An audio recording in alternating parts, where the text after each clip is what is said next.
大家好，今天呢会跟大家说，7种在美国既不用买房呢，也可以合法安心、超级便宜，甚至永久免费住房一辈子的方法，非常适合低收入、没有什么存款的工薪族。而最后一种方法呢是最新奇的，我保证你一定没有听过。视频最后呢，我也会附上我今天开 Uber 的收入和过去4天我这个 YouTube 频道的广告收入的截图。我是个从小在中国跟我父母呢租房住了一辈子，所以有着执着的买房梦的女人。虽然很遗憾我们并没能在中国实现我的买房梦呢，但是9年前我在美国实现了我的美国梦，在美国买了我的第一套老破小的房子。我妈去世以后呢，我才从那套房子里搬出来，住进了我现在住的这个小阁楼里。我把那套房子呢给租出去了。我知道很多中国女人没有父母遗产房可以继承的呢，都跟我一样有一个买房梦。但是男人就不同了，很多男人，包括我未婚夫，也包含有些中国单身的男人呢，都并不想承担房贷、维修费用，不想当房东，也不愿意被房子束缚在同一个城市一辈子，而是更愿意租房住一辈子。所以今天呢，我想跟大家说，假设我不想在美国买房，在纽约这边我会如何解决我终身的住房问题，或者退休养老的居住问题。毕竟呢，在美国房东呢是可以不喜欢租客就请律师找个借口把租客赶走的。被赶走以后呢，其他可以租的房子的租金又都已经大涨了。所以在美国租房其实真的是完全没有安全感的。如果刚好被赶时呢，又赶上这个租客失业或者是信用分数低的时候呢，那这个租客可能根本就找不到下一个出租屋可以租，就很有可能会突然变成无家可归者。那么第一个解决方法呢，就是跟你最好的朋友和亲戚买他家后院里呢那块地的永久的使用权，也可以按月支付他家后院土地租金，租金给你朋友。你去买一个已经提前盖好的移动房屋呢，或者是 manufactured home，或者是 modular home，亚马逊和 Home Depot 上呢也都有卖，有的才很便宜，几千美金。最好呢是买 insulated home，也就是已经做好insulation 的保暖的房屋，做好密封的。或者是买已经自带厕所和简易的淋浴的小屋。在我家所在的这个城市，就是新泽西靠近纽约曼哈顿的这个城市呢，后院不超过200 square feet 小屋，连 permit 执照都是不需要申请的，超过200个 square feet 是需要申请执照的。那很多就是建筑许可，就是很多外州地广人稀的州呢，permit 申请呢就会宽松很多，有些可能是不需要申请 permit 的。目前纽约和加州呢都已经允许合法加盖后院的 ADU，或者呢就是把车库合法改为单独的一个家庭，都是一个意思。甚至政府呢还会付钱给你，鼓励你去加盖，但是沾政府的光迟早是要还的，所以不建议还是自己花钱比较好。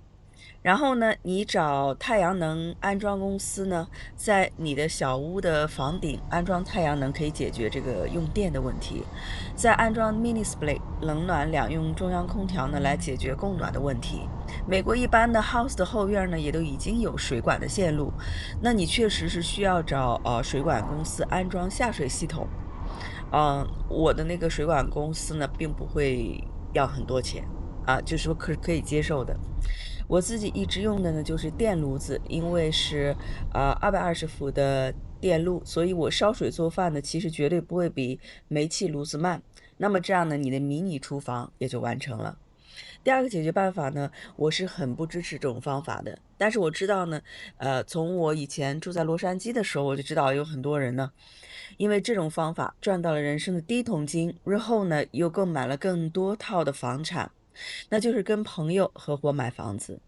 不一定要合伙买住宅啊。如果你朋友想开店做生意，而你呢想买自住或者投资出租屋，出租给你的租客，那你俩可以合伙买一个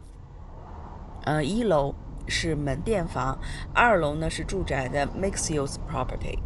就是混合式的半商业的这种房屋。像我住的这个城市就有很多这种房屋，这种房屋的首付呢是25%，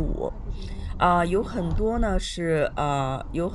是一个朋友信用好，但没首付，另一个朋友呢有首付但信用差，然后两个人就合伙买了，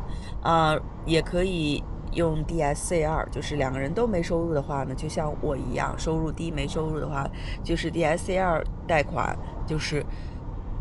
只要这个房子的租金够支付所有每月的房贷，你也可以申请到贷款，首付也是25%。但是呢，我个人是绝对不会跟朋友合伙买房，包括我未婚夫，原因我不多说，这个大家都懂。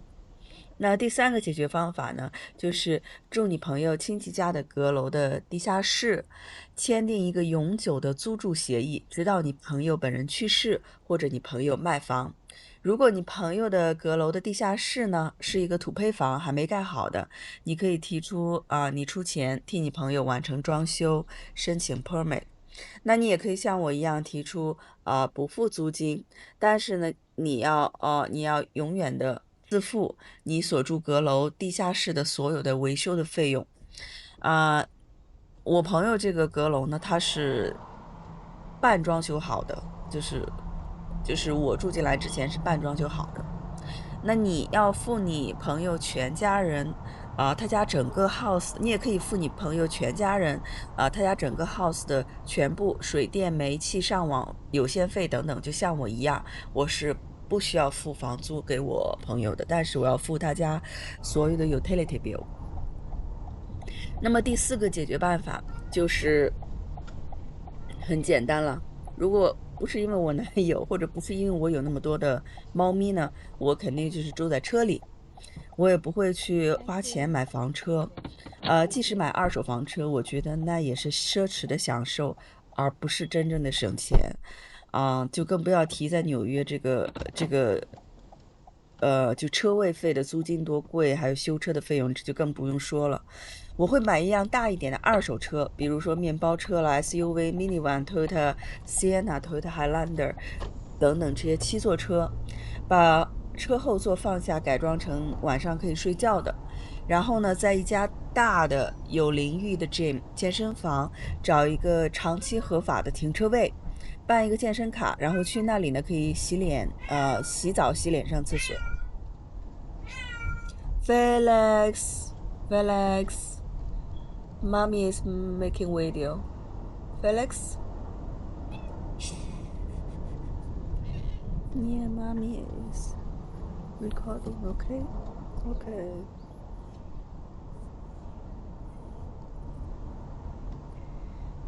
办一个健身卡到健身房里呢，可以洗澡、洗脸、上厕所。第五个解决方法，如果你或你的配偶呢都已经接近50岁了呢，你们也都一直有按时报税至少10年的话呢，你也可以考虑租或者是买。租或者是买呢，只提供给55岁以上的低收入者或者是老人的政府廉价房。当然呢，你至少得是绿卡。新泽西州这边呢，据说要排期等2到5年不等，所以你要至少提前5年，从你50岁就开始规划。纽约呢可能还要更长一些，我就不是很清楚。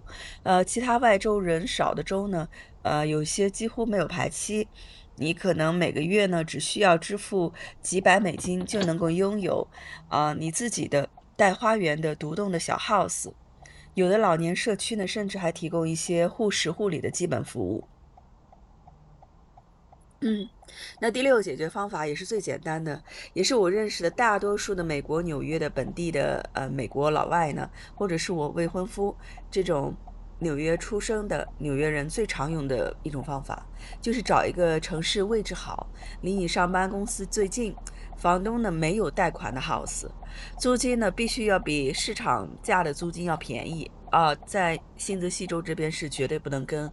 你房东讨价还价的，你讨价还价是没人会租房给你的。OK，他必须本身租金就必须要比市场价便宜。那你租他的 house 的其中的一层楼一个家庭，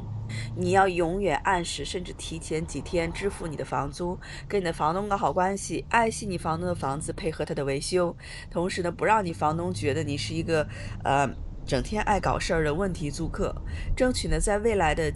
几年几十年、十几年的时间里的，你房东会比较少，甚至不给你涨房租。另外呢，当你房东有很多套出租屋的时候呢，他会卖房，比你搬走的可能性就会小很多。如果你房东只有一两套房子的话呢，他就很可能会想很快的卖掉，小房子换新房子、大房子，到时候呢就会又要求你搬走。所以注意我说的是租 house 而不是租公寓楼，因为公寓楼呢基本全都是由物业管理部门在管理，不是房东本人管理。那物业呢，每年就会自动的给所有的租客全部涨房租，那么你就再按时交你的房租，你也逃不掉涨房租。另外即使有 rent control 的出租屋也是一样，如果你房东是有房贷的话呢，地税每年都在上涨，但是租金呢却又不让它涨，那你房东坚持几年，坚持到最后的结局仍然是不得不卖房，那卖房到时候还是得把租客赶走。第七个方法呢，你绝对想不到，这是最后一个办法。这个办法呢，大多数人可能是用不上，但是我觉得特别新奇，所以就跟大家来分享一下。我未婚夫的一个朋友，他家是住在新泽西的中部的，叫 Rahway，好像是这么拼的那个城市。那他们夫妻俩婚后呢，生了太多娃，所以呢，I'm sorry，他们夫妻俩婚后生了太多娃，所以呢，一直买不起他夫妻俩的首套自住房，买不起。那他俩的一直租房住，那他俩的父母呢，倒是有一套很小的 house，但这个 house 呢只有一层，啊，是父母两人自住的。那他们父母的这个小房子呢，房贷已经还的差不多了啊。大家都知道，新泽西过去10年平均房屋增值每年是6%以上的增值，平均每年。他就让他父母呢，从已经增值的房屋中重新贷款套现出来，然后呢，夫妻俩呢又用套现的钱呢，在这一层的小 house 上面呢，又多加盖了一层。那现在一层的 house 呢，变成了2层楼了。加盖呢，总共花了1年的时间。新的2层的 house 呢，重新被银行估价之后呢，又增值了。那肯定增值了嘛，因为房屋内部可住面积又增大了1倍，是不是？所以呢，夫妻俩不但没有自己掏1分钱，就有了2楼这一层楼的永久的住房权呢。他们父母也很高兴，呃，因为这个房子的价值接近原先的2倍了啊，所以夫妻俩呢是拥有了2楼的永久的住房权，而这个房子的产权仍然是父母的啊。然后呢，现在呢，全家人都高兴坏了，钱更多了嘛，所以还准备再盖一个新的车库。好了，如果你有什么更好的呢，在美国可以永久省钱、安心住房，而不用买房的好的办法呢，请留言告诉我。下一次我会讲一下9年以前我作为新移民，作为只有600多分信用分数和只有5、6万首付款的低薪的 Uber 司机呢，我是怎样跟银行贷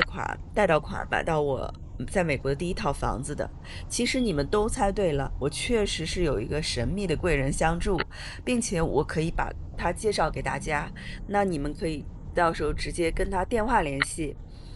今天是2025年11月13日，今天我开 Uber 收入119.1毛9，今天 Lyft 的收入是38.8毛9，另外附上我这个 YouTube 频道过去4、5天的广告收入截图，非常非常感谢大家的订阅，因为你愿意看这个视频到最后，让我可以今天只需要开车8个小时，而不像以前